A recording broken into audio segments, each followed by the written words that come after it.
Har qanday mehmonlarni o'z ta'mi bilan lol qoldiradigan, hech qanaqa ortiqcha qo'shimchalarsiz juda mazali qovurma chuchvarani bugun birgalikda tayyorlaymiz. Ishimizni sutga yetarlicha tuz va un qo'shib, o'rtacha yumshoqlikda xamir qorib olishdan boshlaymiz. Xamirlarimiz dam yeguncha nachinkasini tayyorlab olamiz. Mayda to'g'ralgan go'shtni siylik o'tguncha qovurib, ketidan piyoz, tuz va zira qo'shib, o'rta olovda yaxshilab qovuramiz.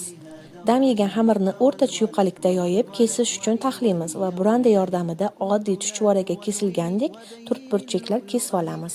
Sovigan nachinkani oz-ozdan solib, yaxshilab chetlarini yopib, tugishni boshlaymiz. Qizib turgan yog'imizga yetarlicha chuchvaralarni solib, o'rta olovda qizartirib, pishirib olamiz.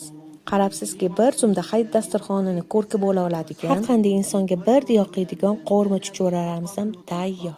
Uni albatta bir marta bo'lsa ham tayyorlab ko'ringlar. Hammani yaqinlashib kelayotgan hayit ayyomi muborak bo'lsin. Albatta o'z fikringlarni izohlarda kutib qolaman. Like va podpiska bosish esingizdan chiqmasin. Hammaga yoqimli ishtaha.